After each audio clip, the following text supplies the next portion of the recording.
अपने हाथों को उठा के कहो, खुदा बाप मुझे गॉस्पल के लिए, सुसमाचार को फैलाने के लिए इस्तेमाल कर, जैसा तूने पहले कभी मुझे इस्तेमाल नहीं किया, आज के बाद मुझे वैसा इस्तेमाल कर। फिर से कहो, आज के बाद मुझे ऐसा इस्तेमाल कर जैसा मुझे पहले कभी नहीं किया। प्रभु यीशु मसीह के पवित्र और सामर्थी नाम में हम मांगते हैं। अपनी बाइबल को खोलेंगे। पवित्र वचन अगर आपने नहीं समझा तो याद रखो, आपके पर्सनल एक्सपीरियंस वो हीलिंग हो सकता है, आत्मा पाना हो सकता है, डिलीवरेंस हो सकता है, दर्शन हो सकता है, सपना हो सकता है, कोई इनकाउंटर हो सकता है परमेश्वर के साथ। वो भी आपको बचा नहीं सकते हैं अगर परमेश्वर के वचन को आपने सीखा नहीं। इसलिए यीशु मसीह ने जब शैतान के साथ सामना हुआ तो उससे नहीं कहा कि तू मुझसे ऐसा क्यों कह रहा है कि यदि तू परमेश्वर का पुत्र है, तू जानता है कि आकाशवाणी हुई थी कि मैं परमेश्वर का पुत्र हूं। तो परमेश्वर यीशु मसीह ने भी स्पिरिचुअल इनकाउंटर्स, एक्सपीरियंस जो परमेश्वर के संग उनके होते थे, उसको इस्तेमाल नहीं किया शैतान के खिलाफ लड़ने के लिए। इसीलिए आज शैतान सब कुछ करता है ताकि एक, आपको वचन से बाहर कर सके, और दूसरा, आपको वचन पढ़ने से रोक सके। आप क्रिश्चियन हैं, आप सिर्फ प्रार्थना करते हैं, वचन नहीं पढ़ते हैं, आप कभी भी अपनी लाइफ में स्टेबिलिटी को नहीं देख पाते हैं। आप प्रेयर भी करेंगे, गलतियां भी करेंगे, आप प्रेयर भी करेंगे और आपको अलग अलग तरह की बेचैनी भी होगी, और आप सोचेंगे कि मैं प्रार्थना तो करता हूं लेकिन मुझे ये बेचैनी क्यों है? क्योंकि वचन ना पढ़ने के कारण आपकी जो सोल है, आपकी जो स्पिरिट है, वो भूखी रहती है, वो स्टार्व करती है, वो कमजोर होती है। जिस तरह खाना ना खाने से शरीर कमजोर होता है लोगों का, उसी तरह से आत्मा कमजोर होती है जब आप उसे फीड नहीं करते वर्ड ऑफ गॉड के साथ। एक गाड़ी में ऑयल होता है, तेल होता है, डीजल होता है, पेट्रोल होता है, इलेक्ट्रिसिटी होती है जो गाड़ी को चलाती है, लेकिन उसमें एक मोबिलाइल भी होता है, इंजन ऑयल होता है जो उसको ठंडा रखता है। तो प्रार्थना एक फ्यूल की तरह है जिसके बिना गाड़ी चल नहीं सकती, लेकिन वचन पढ़ना उस इंजन ऑयल की तरह है कि अगर आप उसे नहीं डालेंगे तो गाड़ी जल जाएगी। इसलिए लोग गलतियां करते हैं अपनी लाइफ में क्योंकि वो वचन के साथ जुड़े हुए नहीं हैं। इसलिए आप जो कुछ भी करें, हमेशा अगर आपको प्रार्थना भी करनी है तो एक रूल, एक नियम बनाएं कि प्रार्थना करने से पहले आपको आधा पौना घंटा, आधा घंटा, 20 मिनट, आधा घंटा कम से कम आप बाइबल जरूर पढ़ें। जब भी आपको प्रेयर करनी है, अगर मुझे प्रेयर करनी है तो मैं जाता हूं, वर्शिप करता हूं, प्रार्थना करता हूं, क्वाइट टाइम बिताता हूं, लेकिन जब मुझे वचनों से या प्रार्थना करनी है पॉइंट्स को लेकर, उससे पहले हमेशा मैं बाइबल के अध्यायों को पढ़ता हूं। और मैंने सोचा होता है कि मैं इतने अध्याय पढ़ूंगा, लेकिन उसे ऐसे फटाफट मैं नहीं पढ़ता जाता हूं। अगर एक लाइन पे भी मैं अटक गया और मुझे वहां पर पवित्र आत्मा ने कुछ समझाया तो उसकी फिर पूरी स्टडी मैं करता हूं, चाहे 2 घंटे निकल जाएं, वो बात अलग है।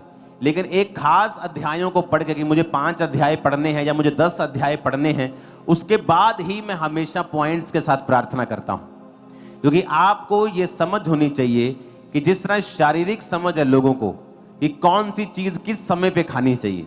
अगर ये चीज मैं रात को खाऊंगा तो ये शरीर को नुकसान करेगी, अगर यही चीज सुबह खाऊंगा तो शरीर को फायदा करेगी। चीज वही है, शरीर वही है, टाइमिंग उसी तरह से बाइबल है। आप बाइबल जब पढ़ते हैं, आपको बाइबल के अध्याय पढ़ने हैं और फिर आपको प्रार्थना करनी है। आप जैसे ही बाइबल को पढ़ के प्रार्थना करेंगे, आप एक अजीब किस्म का पीस, एक शांति जो है अपने हृदयों में देखेंगे परमेश्वर ने आपको भेजी है। कितने मेरी बात को समझ रहे हैं? इसलिए जब भी आप अपनी लाइफ में कभी कमी पाते हैं, बेचैन पाते हैं, तो हमेशा आपको नजर आएगा कि उसमें एक बड़ा रीजन था कि आपने पवित्र वचन को अपने जीवन में स्थान नहीं दिया है। इमेजिन करो, आप कैंसर से चंगे हुए हैं, तब भी शैतान ने आपको हरा दिया। कैसे? क्योंकि आपको वचन नहीं पता। उसने आपको इमोशनल कर दिया, उसने आपको चीजों में उलझा दिया और आपको वर्ड ऑफ गॉड जो है वो नहीं पता। और जैसे ही आप वर्ड ऑफ गॉड में घुसते हैं, लागोस जिसे बोलते हैं, लेगोस, लिखा हुआ वचन, शैतान हमेशा लिखे हुए वचन से हारता है। एक होता है रेमा वचन, जो परमेश्वर खास किसी टाइम पर आपके जीवन के लिए बोलता है।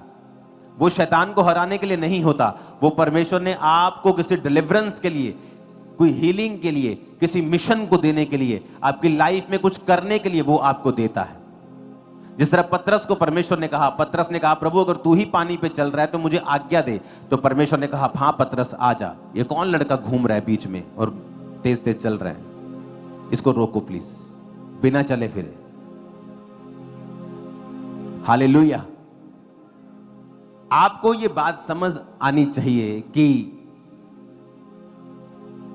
मुझे लागोस यानी लिखा हुआ वचन पढ़ना है, क्योंकि वही है जो रॉक है। रॉक मतलब पत्थर। वही है जो गोलियत के सिर में घुसेगा और गोलियत जितना मर्जी बड़ा हो, एक छोटा सा पत्थर उसे घुटनों पर लाकर गिरा देगा मुंह के बाहर और उसकी गर्दन कटवा देगा, उसे पता नहीं था। जब दाऊद गोलियत को मार रहा था तो गोलियत बहुत बड़ा योद्धा था, लेकिन दाऊद ने लिखा पत्थरों को छांटा और जब गोफन से चला के मारा तो गोलियत को 1 सेकंड लगा मरने के लिए।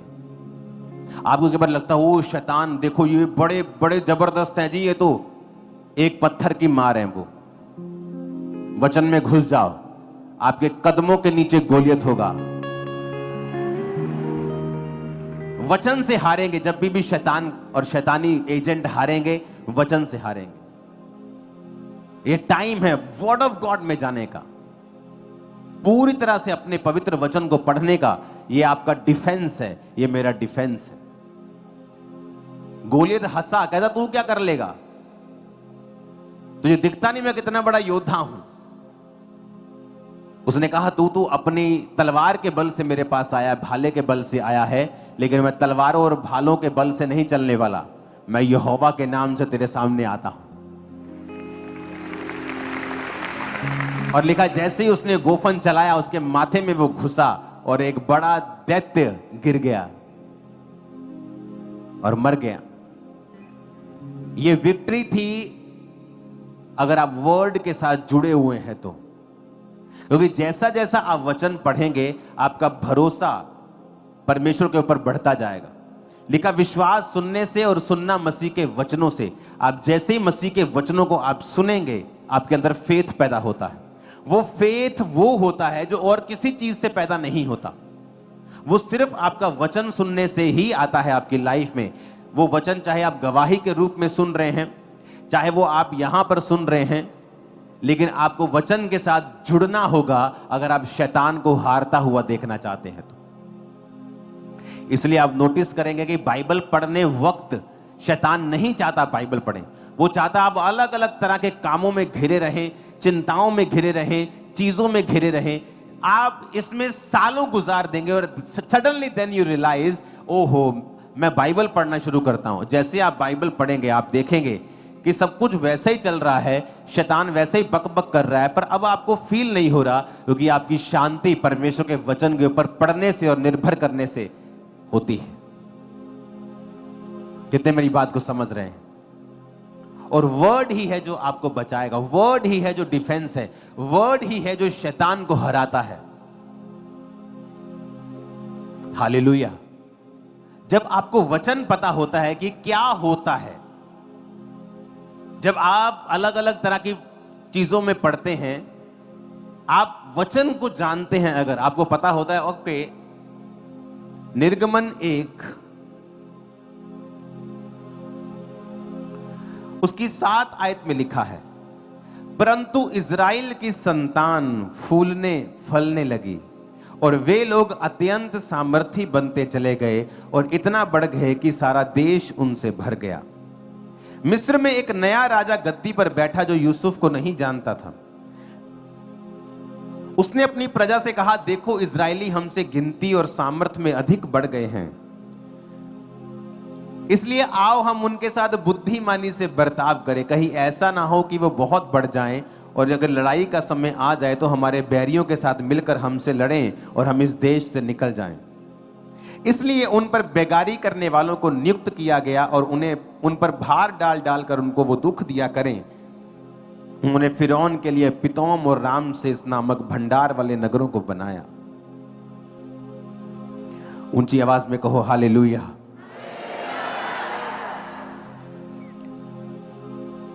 अब लिखा है कि इज़राइल की संतान फूलने और फलने लगी। आज जो आप देश सुनते हो इज़राइल, एक्चुअल में वो देश का नाम नहीं है, याकूब का नाम है इज़राइल। जब याकूब ने प्रार्थना की थी और परमेश्वर ने उसके नाम को चेंज कर दिया था कि आज से तेरा नाम याकूब नहीं होगा, आज से तेरा नाम इज़राइल होगा। तो इज़राइल जिस देश को आप सुनते हो, एक्चुअल में वो याकूब का नाम था, जिससे सारे 12 गोत्र निकले थे। यीशु मसीह का गोत्र यहूदा वहां से निकला। लेवी लोग जो सेवा करते थे, याजक थे, वो भी उस गोत्र से निकले। रूबेन जिसने अपराध किया, जिसने व्यभिचार किया और उसे नीचा किया गया, वो भी उसी गोत्र में से निकला। ऐसे 12 गोत्र, एफ्रेम और मनश्शे जो यूसुफ की संतान थे, यूसुफ को उसमें नहीं शामिल किया गया, बल्कि उसके 2 बच्चों को भी उन गोत्रों में शामिल कर लिया गया। तो आप जो इज़राइल पढ़ते हैं वो एक्चुअल में याकूब का नाम था। तो लिखा याकूब की संतान फूलने और फलने लगी। उस देश में वो इतना बढ़ गए, इतने ज्यादा हो गए कि जो मिस्र का नया राजा गद्दी पर बैठा था, वो उनसे डर गया कि ये बहुत ज्यादा हो गए हैं, ये पॉलिटिकली कुछ गड़बड़ कर देंगे। तो मुझे अपना राज्य बचाने के लिए लिखा वो उन पर बेकारी करने वाले, यानी जो काम करने वाले थे, उनको दुख देने लगे। उनको भांति भांति का काम दिया गया। मिट्टी का, गारे का, ईंटें बनाने का जो सबसे मुश्किल काम था, वो इजरायलियों को दिया गया। ये सोचकर कि अब हम इनको दुख देंगे और इनको सप्रेस करेंगे, इनको दुखी करेंगे, इनको लेबर में इतना डाल देंगे कि इनकी जाति खत्म हो जाएगी। क्योंकि इनको लेबर इतनी मिट्टी में इनको काम करवाएंगे कि 50-60 साल में इनके फेफड़े खराब हो जाएंगे। इतना मिट्टी का काम कराएंगे कि पेट ही खराब हो जाएगा, इनका मर जाएंगे अपने आप, और 50-50, 40-40 साल में इनको मार देंगे और उसके बाद फिर हमारा राज्य स्थापित हो जाएगा। पर हुआ क्या? 14 आयत में लिखा, उनके जीवन को गारे, ईंट, खेती के भांति भांति के काम की कठिन सेवा से दुखी कर दिया। जिस किसी काम में वो उनसे सेवा करवाते थे, कठोरता का व्यवहार करते थे। हालेलुया। और 12 आयत पढ़ेंगे अब। लिखा, ज्यों-ज्यों वो उनको दुख देते गए, त्यों-त्यों वो बढ़ते और फैलते गए। ताकत के साथ हालेलुया बोल दो जरा। 12 आयत को फिर पढ़ेंगे हम। 1 2 3 बोलने पर सब कलीसिया मिलके ऊंची आवाज में डिक्लेयर करेगी। बोलो 1 2 3।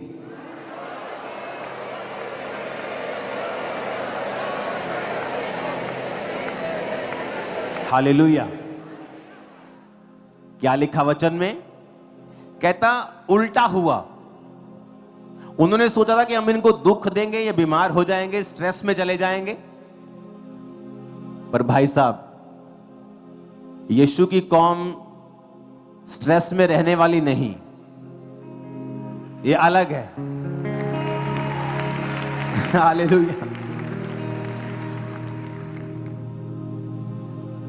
कोई मुझसे कह रहा था कि आपको कोई ना कोई बंदा घसीटता रहता है फालतू कामों में, झूठे बयानों में।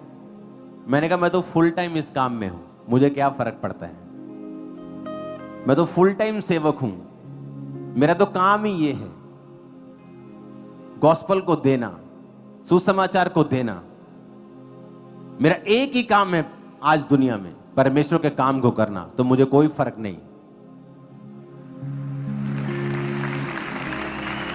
तो बाइबल कहती, ज्यों ज्यों वो उन्हें दुख देते गए,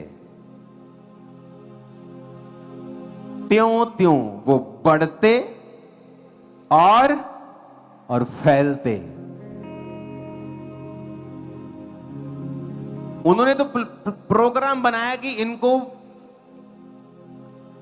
लॉ बनाया ना, लॉ चेंज किया कंट्री का, कि ऐसे इन लोगों को थोड़ा टाइट कर दो, लेकिन जैसे टाइट किया वो फैल गए, बढ़ गए।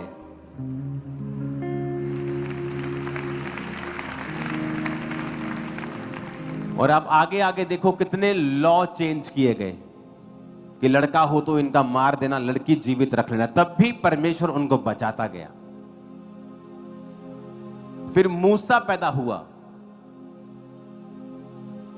जब मूसा पैदा हुआ तो जब उसकी मां उसको छुपा ना सकी कि लड़का पैदा हुआ है और अब उसे कोई ना कोई आकर मार देगा। इमेजिन करो, अब राजे ने यह कह दिया था प्रजा को, उसने कहा मेरे ऑफिशियल्स काम नहीं करेंगे, फुल प्रजा को बोल दिया कि जब भी तुम किसी इब्री का बालक देखो उसे मार दो, मैं तुम्हें बचा लूंगा। कत्ल करने का फरमान जारी हो गया आम पब्लिक को। इमेजिन करो उस टाइम उन लोगों की हालत क्या रही होगी कि ये यहोवा को मानने वाले लोगों के घर में जब बेटा हो तो मैं अपनी प्रजा को आज्ञा देता हूं, लाखों लोगों को, कि तुम्हें जहां भी इब्री बालक मिले उसका कत्ल कर दो, मैं तुम्हें ऑथराइज्ड करता हूं कत्ल करने के लिए। राजे का हुक्म देखो। और फिर भी जब मूसा पैदा हुआ, वचन कहता है, और वचन कहता है उसकी मां और उसके पिता लेवी घराने से थे, right lady and right man, सही आदमी और सही औरत दोनों की शादी होती है।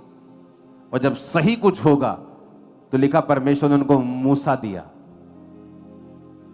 जब मूसा आया तो उस जब बालक छुपा ना पाई वो, तो उसने सोचा कि कोई इसको मार दे, इससे अच्छा है कि मैं अपने हाथों से इसे जल प्रवाह कर दूं। तो टोकरी बना के उस पर मिट्टी लगा के वाटरप्रूफ करके उस टोकरी को उसने नील नदी में छोड़ दिया। जब नील नदी में छोड़ा तो राजकुमारी नील नदी पे नहाने के लिए आई, जबकि अगर आप मिस्र की हिस्ट्री पढ़ें तो राजकुमारियां नदियों पर नहीं नहाती थी। उनके लिए महलों के अंदर स्पेशल पॉन्ड होते थे जहां पर वो नहाती थी। राजकुमारियों को नदियों में नहाने की आज्ञा नहीं थी। पर उस समय वो सारा इंसिडेंट परमेश्वर की ओर से ठहराया गया था कि जैसे ही उधर से उसने अपना बच्चा नदी में छोड़ा और उसकी बहन जो थी मूसा की, वो उस पानी को बहते हुए, उस बच्चे को बहते हुए दूर दूर देखती गई कहां तक जाता है, कहां तक जाता है। तो उसको दिखा कि राजकुमारी ने उस बच्चे को पकड़ लिया, उस टोकरी को कहा कि टोकरी आ रही है। उसकी सहेलियों ने पकड़ा और खोला तो रोता हुआ इब्री बालक था। जब वो रो रहा था तो उसको तरस आ गया और वो लड़की वहीं थी, मूसा की बहन, और उसने कहा कि ये बहुत रो रहा है, अगर तू चाहती है तो मैं किसी इब्री जनानी नु फड़ लिया, वहां दूध पिया देवे। कहती जब पकड़ लिया तो वो उसी की मां को ले आई।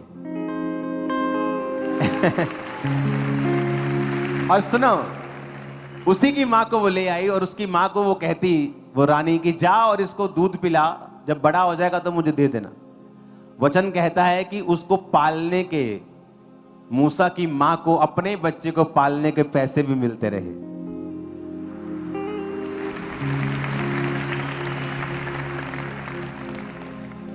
इमेजिन करो परमेश्वर किस तरह से सारी घटनाओं को करता था। मैं आपको बताता हूं, खुदावंद आपके साथ खड़ा है, मैं आपको बता रहा हूं। अब मैं सारी घटनाएं आपको नहीं बता सकता वो कैसे खड़ा है, लेकिन वो ऐसे खड़ा है ना, आप सोच भी नहीं सकते। जबरदस्त, पक्की यारी है, पक्की।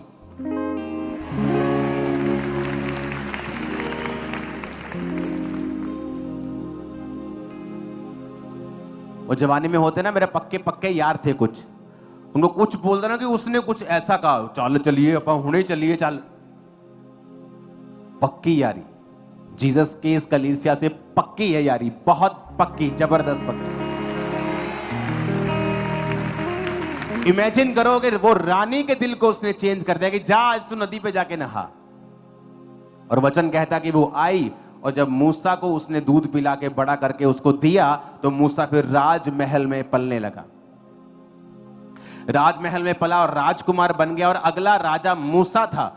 लेकिन वचन कहता है उसको पता था कि वो इब्री है, और जब बाहर जाकर अपने इब्री भाइयों की हालत देखने लगा तो उसको पता था कि वो इब्री लोगों को वो छुड़ाना चाहता था, और बाइबल कहती है उसने एक मिस्री को मार दिया जब उसने इब्री के ऊपर कुछ जुल्म किया।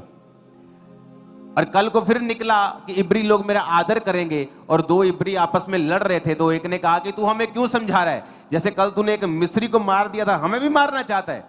जब मूसा को मालूम हुआ कि ये बात खुल गई है, और राजा ने जब सुना कि मूसा ने हमारे ही बंदे को मार दिया, ये इब्री का इब्री रहा, तो उसने जब उसको मरवाना चाहा तो मूसा वहां से भागा। वचन में लिखा है मूसा ने परमेश्वर मसीह के कारण निंदित होने को मिस्र के धन से बड़ा भंडार समझा। मूसा को पता था कि मुझे क्या लेना देना है, मैं क्या कर लूंगा, ये इब्री जो है इन पे जुल्म होता है, मेरी आवाज क्या कर लेगी, मैं एक अकेला जान क्या कर सकता हूं। मेरा कंफर्टेबल मेरी लाइफ है, मेरे पांव के नीचे सोने चांदी के जूतियां हैं, कपड़ों में सोने चांदी है, मेरे बर्तन सोने चांदी के हैं, मैं क्या एफर्ट करूंगा। आज बहुत से मसीह लोग हैं जो बड़ी हाई पोजीशंस के ऊपर हैं, लेकिन आपको दुख होगा जब आप उनकी टेस्टिमनी को सुनेंगे, दुख होगा आपको कि वो परमेश्वर के लिए कभी आपको खड़े नजर नहीं आएंगे। किसी को अपने बिजनेस का डर है, किसी को अपनी जॉब का, अपनी पोजीशन का, अपने नाम का डर है, क्योंकि प्रभु ने उनको बहुत बढ़ाया है। लेकिन अंत के दिनों में जब उनसे पूछा जाएगा तो शर्मिंदगी उनका हिस्सा होगी, क्योंकि ये क्षण भर का जीवन जो धरती पे वो बिता रहे हैं, उन्हें पता है एक दिन वो खत्म हो जाएगा। आज से 20 साल पहले की बात कैसे लगती है, ऐसे लगता है जैसे कल ही था, ऐसे लगता है कि नहीं लगता। मुझे स्कूल छोड़े 20 साल हो गए, मुझे आज भी ऐसा लगता है कि कल की बात थी, जैसे ये 20 से भी ज्यादा साल हो गए, जैसे कल की बात थी। झट 20-25 साल बीत गए, झट 20-25-50 और बीत जाएंगे, पता ही नहीं चलेगा। लेकिन वो जो ऊपर जीने वाले हैं हजारों साल, लाखों साल, करोड़ों साल, अनंत जीवन, वहां मालूम होगा, वहां या तो प्राउड रहेगा कि मैं काम करके आया हूं खुदा का, या शर्मिंदगी रहेगी कि मैंने गलत काम किए हैं, और वो कभी खत्म नहीं होगी। कितना डेंजरस चीज है ये। अब यहां पर मूसा ने प्राइस पे किया, एक पदवी त्याग दी और वचन के लिए काम किया। मिधान देश में परदेशी होने के लिए गया, 40 साल वहां भेड़ बकरियों को चराया। परमेश्वर ने उसके चरित्र के ऊपर काम किया, उसको अपने जैसा बनाया, उसको ऐसा किया कि अब सामर्थ तुझ पर आ सके और तू लोगों की अगुवाई कर सके। इमेजिन करो अगर मूसा ये बात को ना लेता तो कैसे वो लोग छुड़ाए जाते। पौलुस की अगर आप बात को पढ़ेंगे, पहला कुरिन्थिया 4 उसकी 9 से 16 आयत, तो कहता मेरी समझ में परमेश्वर ने हम प्रेरितों को सबके बाद उन लोगों के समान ठहराया है कि जिन पर मृत्यु की आज्ञा हो चुकी हो, क्योंकि हम जगत और स्वर्गदूत और मनुष्यों के लिए एक तमाशा ठहरे हैं। हम मसीह के लिए मूर्ख हैं परंतु तुम मसीह में बुद्धिमान हो। हम निर्बल हैं, तुम बलवान हो। तुम आदर पाते हो, हम निरादर होते हैं। हम इस घड़ी तक भूखे प्यासे नंगे हैं और घूसे खाते और मारे मारे फिरते हैं। अपने ही हाथों से काम करके हम परिश्रम करते हैं। लोग हमें बुरा कहते हैं, हम आशीष देते हैं। वो सताते हैं, हम सहते हैं। वो बदनाम करते हैं, हम विनती करते हैं। हम आज तक जगत के कूड़े और सब वस्तुओं की खुरचन के समान ठहरे हैं। मैं तुम्हें शर्मिंदा करने के लिए बातें नहीं लिखता, परंतु अपने प्रिय बालक जानकर तुम्हें चिताता हूं। यदि मसीह में तुम्हारे सिखाने वाले 10,000 भी होते तो भी तुम्हारा पिता बहुत से नहीं, क्योंकि मसीह यीशु में सुसमाचार के द्वारा मैं तुम्हारा पिता हुआ। इसलिए मैं तुमसे विनती करता हूं कि मेरी सी चाल चलो। क्या कहता पौलुस? कहता मूसा ने भी निंदित होने को बड़ा भंडार समझा कि इधर बड़ा भंडार बड़ा है मिस्र का, राजा होने में मुझे कोई रोक नहीं सकता, मैं ऑफिशियल राजकुमार हूं, और इधर मसीह के कारण, यहोवा के नाम के कारण निंदित होना है। कहता मैं ये चुनूंगा। आज अगर आपको मैं बोलूं फिरौन के नाम बताओ, राजाओं के नाम बताओ मिस्र के, आप नहीं बता पाओगे, लेकिन मूसा को आज पूरी दुनिया जानती है। वचन कहता है कि पौलुस ने भी उसी जीवन को अपनाया। उसने कहा लोग बदनाम करते हैं, वो हम अच्छा करते हैं, वो बदनाम करते हैं, पर कहता ऐसा क्यों है? क्योंकि हमने एक प्राइस पे करना है गॉस्पल के लिए, और परमेश्वर हमारे संग खड़े होंगे। 2004, 2005, 2006 में लोगों ने बदनाम करने की कोशिश की, तो परमेश्वर ने मुझे कैसा ऊंचा किया। जो आज लोग कर रहे हैं, फ्यूचर देखना कैसा होगा। तुम्हारी पहुंच से बाहर होगा, एक ऐसे लेवल पे होगा जो इमेजिन नहीं किया जा सकता। इसलिए मैं कह रहा हूं कि परमेश्वर में आपको समझ होनी चाहिए वचन की कि परमेश्वर किस तरह से कार्य करते हैं। किसी के दबाने से, किसी के लॉ बनाने से आप लोग रुकने वाले नहीं हैं, क्योंकि जैसे जैसे लिखा वो दुख देते गए, त्यों त्यों वो बढ़ते और फैलते चले गए। पुराने नियम में हुआ, नया नियम में हुआ। नया नियम में क्या हुआ? जब 12 पर जुल्म करने की कोशिश की गई, वो सैकड़ों में बदले, सैकड़ों पर की गई वो हजारों में बदले, हजारों पर की गई लाखों में, आज लाखों में किया तो 400 करोड़ हो गए। अब करो, क्या करोगे? हालेलुया। हमारा गढ़ जो है, हमारा जो जिस पर हम ठहरे हैं, रुके हैं, हमारी नींव जो है वो परमेश्वर का वचन है। पौलुस कहता मैंने इन सब चीजों को सहा है, क्यों? ताकि मैं गॉस्पल का काम कर सकूं। पौलुस एक जगह गया, उसका विरोध हुआ, वो दूसरी जगह गया, उसका विरोध हुआ, तीसरी का। विरोधियों ने उसकी हेल्प की है। थैंक्स करो विरोधियों का, वो आपकी हेल्प कर रहे हैं सुसमाचार को फैलाने के लिए। उन्हें कभी भी श्रापित मत करो, कभी मत तेरी लातें टूट जाए, तेरी बांह टूट जाए, कभी श्रापित मत करो। वो आपके हेल्पर्स हैं। जहां आपके मित्र आपको नहीं लेके जा सकते, विरोधी आपको वहां ले जाकर खड़ा कर देंगे परमेश्वर के नाम पे। वो वहां आपको फैला देंगे जहां आपको लोग नहीं जानते हैं। चाहे आप किसी भी तरह से फैलें, चाहे वो नेगेटिविटी फैलाने की कोशिश करें, मेरा परमेश्वर क्रॉस पर 2 नेगेटिव लेकर उन्हें पॉजिटिव कर चुका है। उसको आदत है पॉजिटिव करने की। तुम वरी मत करना, वो ऐसा पॉजिटिव छक्का मारेगा और सदा छाए रहेंगे हम यीशु मसीह के नाम में। हालेलुया। थोमा आया इंडिया में और इंडिया में शहीद हुआ। ये सोचा कि थोमा को मार दो इसको, क्रिश्चियनिटी स्टॉप हो जाएगी। क्या हुई स्टॉप? क्या हुई स्टॉप? आज आप साउथ में चले जाओ, आपको मालूम पड़ जाएगा क्रिश्चियनिटी क्या है, कितनी है। नॉर्थ में, नॉर्थ ईस्ट में चले जाओ, मालूम पड़ जाएगा आपको। केरला में चले जाओ, आप मालूम पड़ जाएगा आपको।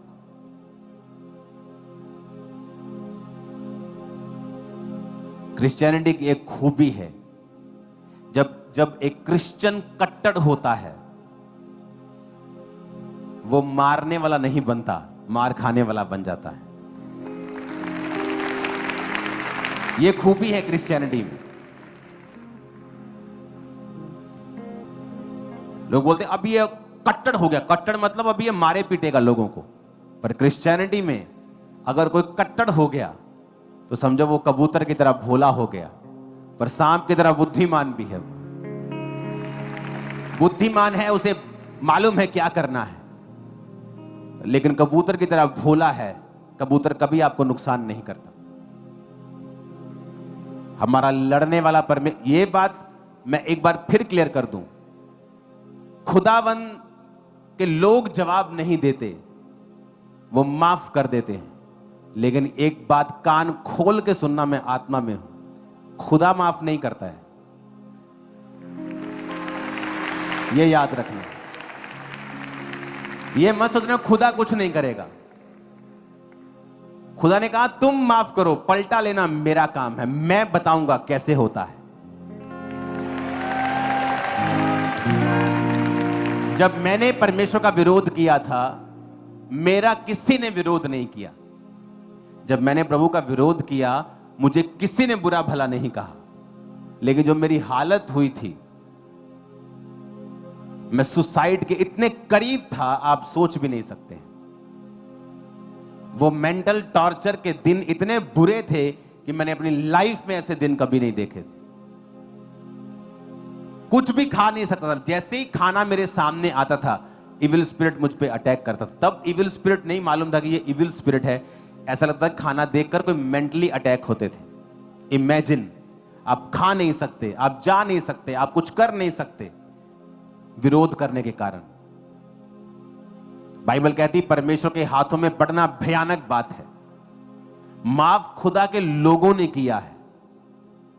जब खुदाबंद पलटा लेगा तो वो तसल्ली करवा देगा। फिर मैं आपको बता रहा हूं,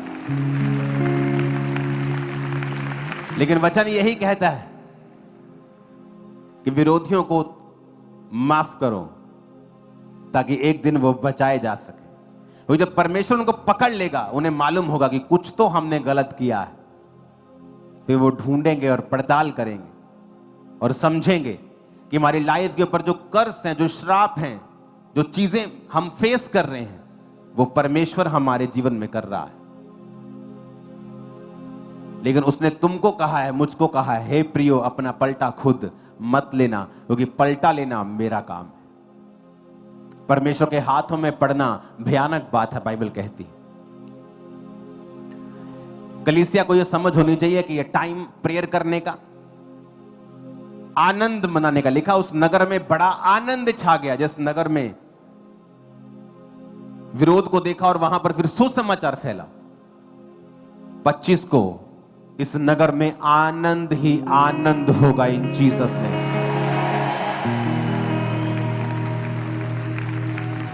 सूट्स वाले है कि नहीं? इधरों आई आवाजा, बंदियां लो कोई आवाज नहीं आई। बंदियां ने पता कोई नहीं, बुधवार जावांगे कोट पैंट ले आना आप मार्केट चो। एक भैणा मेरिया तो हो गया महीना ही, केड़ा सूट पावा। दर्जी बेचारा दुखी हो जाता तेरे तो है क्रिसमस दे लागे। तैयार है सूट सारे सोने सोने पे हैं। हालेलुया। बंदियां नु जो मर्जी दे दो ही पा लेना, कोई नहीं। इतना आनंद होगा 25 को। एक और बात 25 के लिए आज मैं इसीलिए आया हूं आपके बीच। 24 नाइट को चर्च में बहुत शोर करते हो आप लोग, ऐसा मत करना इस बार। अगर इस हॉल को ओपन किया गया 24 नाइट में, तो ही आप इस हॉल के अंदर आएंगे। आप चर्च के बाहर अंदर कोई हुड़दंग नहीं मचाएंगे, क्योंकि जब आप हुड़दंग करेंगे, कोई ना कोई किसी के साथ चीज होगी, फाइट होगी, तो मैं नहीं चाहता आप चर्च में ऐसा करें कुछ। अगर आपको 24 नाइट को कुछ करना ही है तो आपको प्रार्थना करनी है, बैठना है परमेश्वर की प्रेजेंस में कि 25 को आप मीटिंग को अटेंड करें और खुदावंद सुसमाचार के जरिए आपसे बात करें। आप नाचें, झूमें, आनंद मनाएं, सब करेंगे 25 को।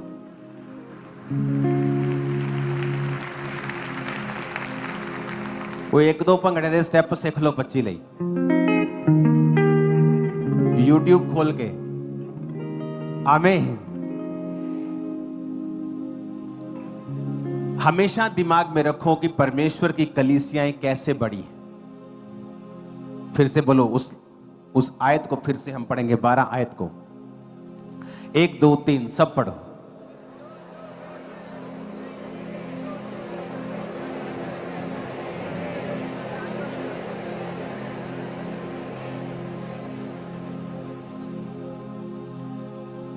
इंग्लिश में देखो कितना ब्यूटीफुल लिखा है। But the more they afflicted them, the more they multiplied and grieve, and they were grieved because of the children of Israel. कौन ग्रीव हुआ?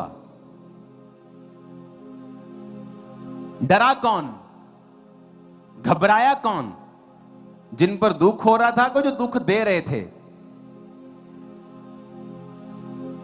आज वो घबराए हुए जो दुख दे रहे थे।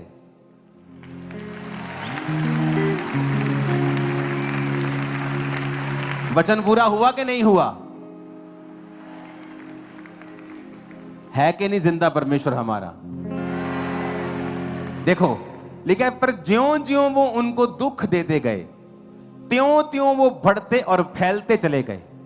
इसलिए वो इजराइलियों से अत्यंत डर गए। The more they afflicted them, the more they multiplied and grieve and they were grieved.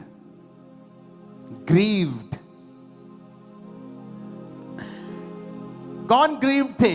Israeli नहीं, दुख देने वाले कहते डर गए। इजरायली फैल गए, इजरायली ग्रो कर गए, वो बढ़ गए, और जो दुख दे रहे थे वो डर गए, वो घबरा गए।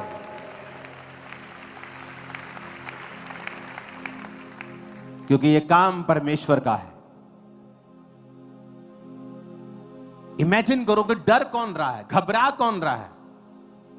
जो दुख दे रहा था, जिन पर जुल्म हो रहे थे, वो डरे घबराए नहीं, वो बढ़ गए, बाइबल कहती है।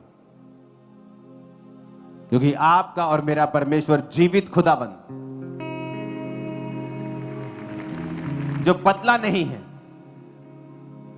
जिसके लिए मूसा का समय ऐसे है जैसे कल था, जिसके लिए 1000 साल एक दिन के बराबर है, जिसके लिए 4-5 हजार साल 4-5 दिन के बराबर है, जैसे पिछले हफ्ते की बात हो, जैसे शोभा यात्रा की बात हो, उसके लिए मूसा की टाइम की बात ऐसी है। वो कल भी एक जैसा था, मसीह के समय के में भी एक जैसा था, जब कलीसियां प्रेरिताई के कलीसियां चली तब भी वो एक जैसा था, वो आज भी वैसा ही है। वो राजाओं को उभार देगा आप लोगों के लिए। Hallelujah, hallelujah. और आप मेरी बात को, ये प्रोफेसी को नोट कर लेना।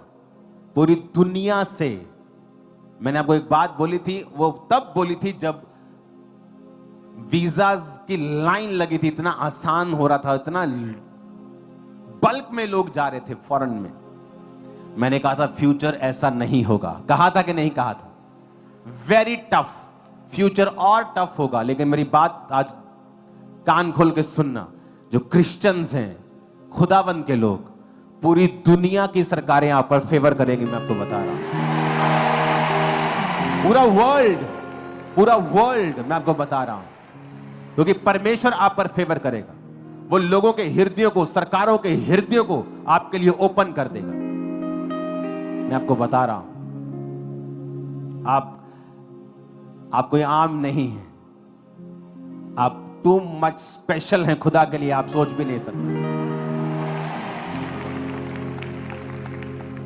आपको लगता है मैं तो आम सा आदमी हूं। इमेजिन करो, मैं आपकी जगह 20 साल पहले 2005 में यहीं बैठा होता नीचे, और मेरा अगुआ मुझसे ये बात कह रहा होता, शायद उसको पता नहीं होता कि जिससे मैं कह रहा हूं वो क्या है फ्यूचर में। तो वही हालत आपकी है। आप सो स्पेशल है कि आप जानते नहीं आप कितने स्पेशल हैं। मैं आपको बता रहा हूं,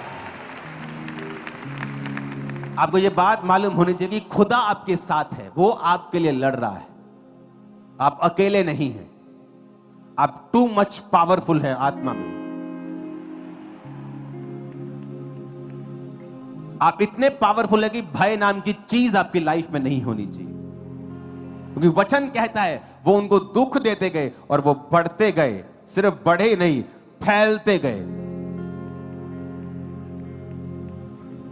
कि अब 50 किलोमीटर एरिया में रहते हैं, अब बढ़ गए, अब 60, 70, 80, 100, अब साथ वाले देश में भी फैल रहे हैं। क्या हुआ? क्योंकि उन्होंने दुख दिया और वो बढ़ते और फैलते चले गए। आप यीशु मसीह के नाम में बढ़ेंगे और फैलेंगे। आज से वो मसा डबल रिद्धि के साथ आपकी लाइफ में काम करेगा in the mighty name of Jesus. जो कुछ भी आपके साथ जुड़ा हुआ है, मैं भविष्यवाणी करता हुआ बढ़ेगा और फैलेगा इन जीसस नेम। और अंधकार की शक्तियां श्रापित होंगी और शर्मिंदा होंगी आपकी लाइफ से इन जीसस नेम। आमीन, आमीन।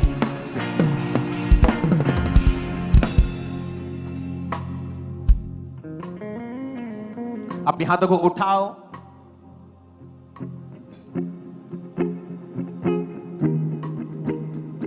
और कहो, खुदाबंद तू मेरे साथ है, मैं बढ़ूंगा, और फैलूंगा और शैतान डर जाएगा। यीशु के नाम में आमीन। साथ होने चाहिए।